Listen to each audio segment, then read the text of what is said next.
To a Category 5 storm, the path it's taking, and the Nebraska first responder that's already on the ground. No catch. We're here to help. Back home after helping with Hurricane Harvey relief. Hear from the Omaha Rapid Response Team. First tonight, caught in the crossfire. I seen the lady on top of the guy resuscitating him. Strangers trying to save a man shot at a busy intersection. More complete coverage starts now. Now, from Omaha's news leader, KETV NewsWatch 7 at 10 starts with breaking news. And within the last half hour, police have confirmed that shooting victim has died. He's 32-year-old James Womack, but the suspect's identity and a motive still unclear. Now, the shots were fired just after 4:30 at 60th and L as dozens of drivers packed the intersection. Traffic is still shut down there tonight. KETV NewsWatch 7's Michelle Bandura is live with our big story update.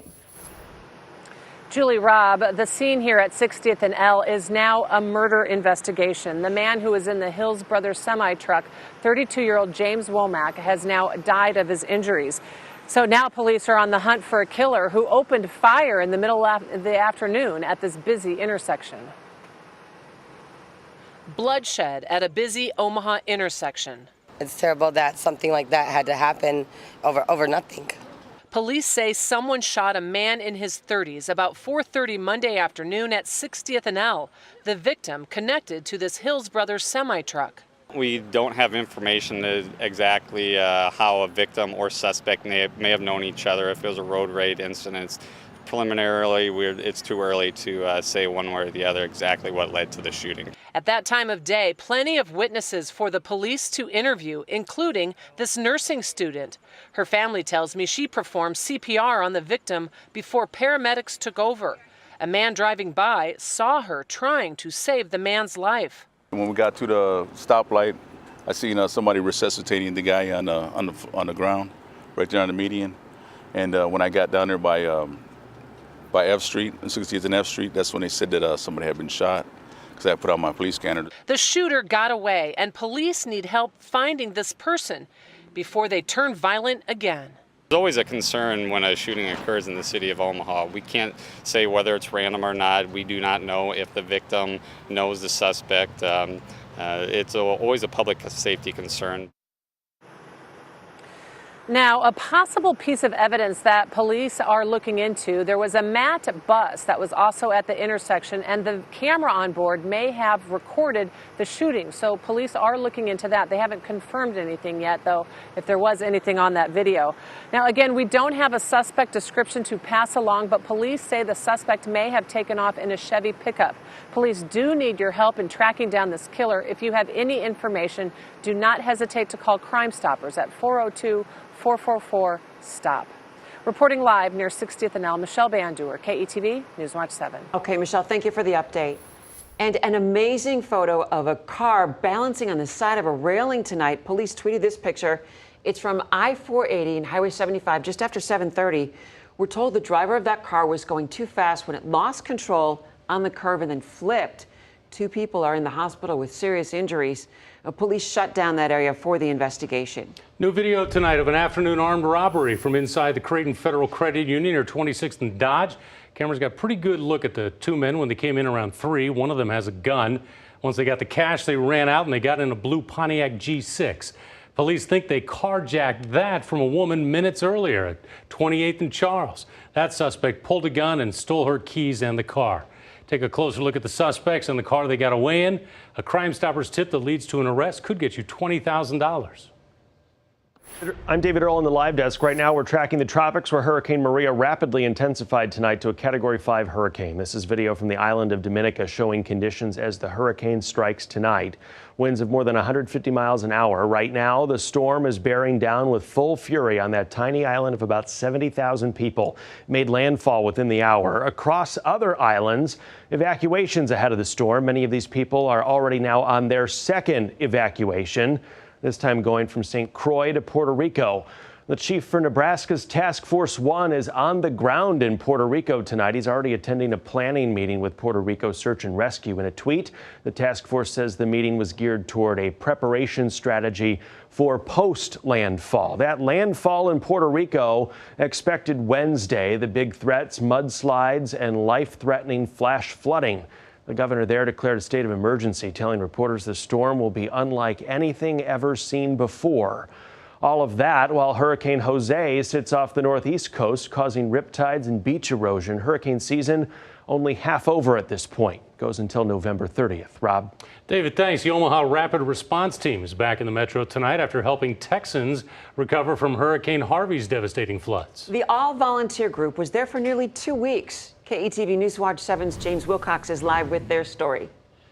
Omaha Rapid Response volunteers arrived home late last night. They say it was an emotional trip, not just helping clean up, but helping flood victims cope after so much loss.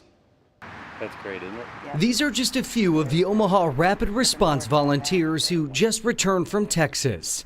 Dave playing guitar with the neighbors. Reflecting on a 10-day trip helping hurricane victims. A lot of the area we helped most of the time was not as affluent. They did not have as much money and resources. More than a week of hard work and heavy lifting. Volunteers clearing out homes that suffered extensive flood damage. Pretty much everything that was on the first level or the basement levels, it had to go. The team is made up of volunteers from metro churches. And we tell them it's free. God sent us, the church in Omaha sent us to come down and help. And they're like, okay, what's the catch? No catch. We're here to help. It was Carla West's first trip with Omaha Rapid Response. When people come along and help me, the least I can do is help them, and I think it shows there's still good people around.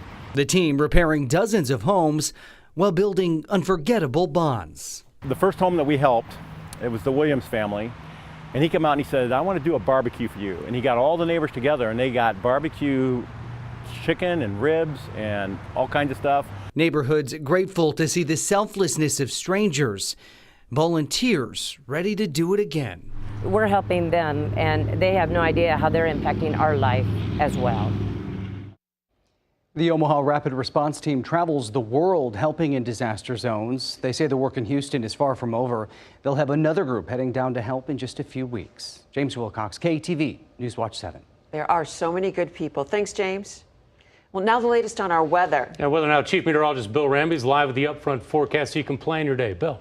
Guys, we've got a beautiful night here in Omaha. There's the old market. Skies currently partly cloudy, temperature holding at 70 degrees. Going forward, summer weather's on the way. The radar currently quiet. You can see the rain that moved through this morning is now long gone to the area and skies have become partly cloudy.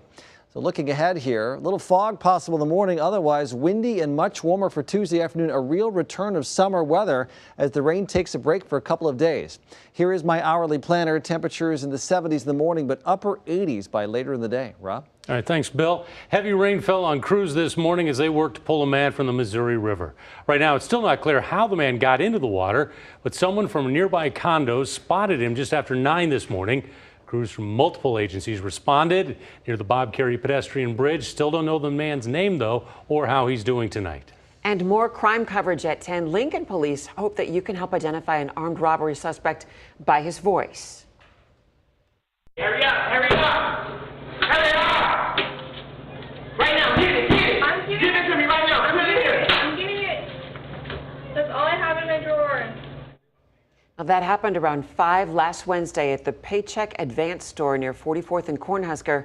If you know anything, call Lincoln Crime Stoppers 402-441-6000. Well, back in Omaha and the latest following the last weekend's 10-hour standoff with Omaha police. Police reports show the suspect told his stepmom he wanted to blow up the house. 20-year-old Tyler Kirkpatrick also allegedly fired a shotgun in the air before barricading himself in the basement at the home near 160th and Shirley. Officers got him out around 7 Saturday morning. Kirkpatrick faces multiple charges. Crash investigators say a Suburban slammed into the back of a Mack truck around noon near 84th and Maple. The SUV then swerved onto the median and hit a tree. The driver, Larry Fitch, either fell out or jumped out of the Chevy, which then rolled backward into a parking lot. The SUV's passenger, Erica Spear, either fell or also jumped out, and the SUV rolled forward to hit 2 parked vehicles. Doctors are treating both tonight. New crash data out from Nebraska's Department of Transportation shows 152 traffic fatalities in the state since January. That's about on par with the previous 2 years, but up about 4.5% since 2014. Last month, 24 people died on Nebraska roads. 9 were under the age of 24. Well, there's more to come here at 10, including 2 stories about progress in medicine. One is a tiny device working inside the heart to help reduce a patient's risk of stroke. Then the technology used outside of the head to help identify and treat patients after a concussion. We're back after this. You're watching Omaha's news leader, KETV NewsWatch 7, with Rob McCartney, Julie Cornell. Your Weather Now forecast with Chief Meteorologist Bill Ranby and sports with Andy Kendi. Live from 7 Burlington Station. This is KETV NewsWatch 7 at 10.